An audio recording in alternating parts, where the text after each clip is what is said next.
Welcome to Here's How We Get There. It's the daily show filled with conversations about business and mental health in a down-to-earth style with real-world language. Now let's dive in with your co-hosts, Kenneth Shark-Kinney and Trey Tucker.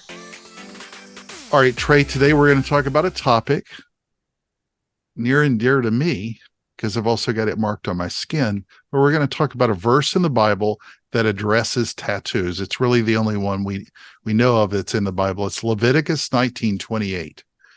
And it says, "Do not lacerate your bodies for the dead and do not tattoo yourselves. I am the Lord."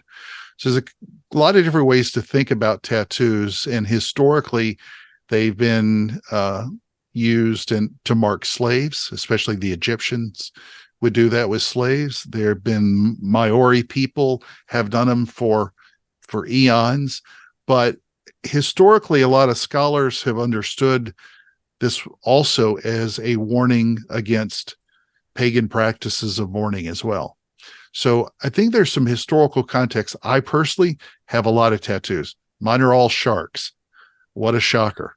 But I never looked at it as to whether or not it was sinful to mark my body that way, because I wasn't observing some sort of ritual or something, marking against one of God's preaching and teaching. Now, that's my interpretation of it, but how about you? As long as you're not going to be too judgmental of me, what are your thoughts on whether or not tattoos are sinful?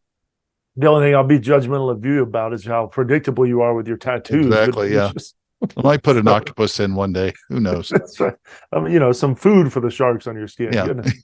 So, no, you're right. It reminds me of a quote, and I forget who said it, but in essentials, unity, in non-essentials, liberty, and in all things, charity. So my personal view is, if since we're Gentiles, you and I are Gentiles, we don't have to observe that law, because if we were going to observe all the laws listed in Leviticus, we wouldn't be able to even, I don't think, step out of our house with our left foot first, something along that line. So, Christ has set us free.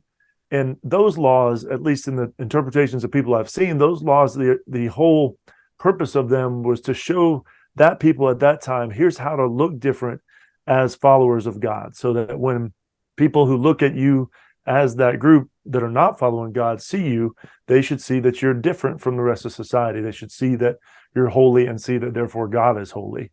So today, there are probably some other practices that aren't listed in the Bible that as believers, we probably need to avoid, just to be able to show that God's holy and that it looks different to follow God in 2023. So the legalism tendency for a verse like this can be pretty harmful, and a lot of the shame and the judgment can start flying among believers and cause divisions. So I'd much rather, in something non-essential like this, much rather go with something like charity and liberty, and let's worry about treating people well and with love first before we worry about all the Levitical laws. Yeah, well, I'm very much believe I'm going to focus on the heart and my spirit before I'm and go way beyond skin deep. But I think this one in particular, and I'm not trying to give myself a pass on it completely, but when you think of, even in a lot of places in the Bible, this had some contextual history, because this was written in part during the ancient Middle East times, where there was a different context around tattoos than there are now. What's the bigger concern for me is not even, because I don't judge people, and I do, don't look down on them for having tattoos. I look down on people who have stupid tattoos in weird places. So if you're going to pray for yourself to ask for forgiveness, women shouldn't get a butterfly tattoo on their ankle. I saw one where a guy had a skull on the back of one calf and a Texas Rangers baseball and state logo on the other calf, and I wish I could unsee that, but I can't. So I went and read the Bible because it concerned me so much. So if God has instructed me down for getting those tattoos and St. Peter lets me in, I'll plan on seeing you next on the next show.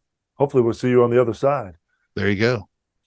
Thank thank you for joining Shark and Trey on the Here's How We Get There show. Make sure to rate, review, and subscribe to the show and visit here'showwegetthere.com. That's here'showwegetthere.com.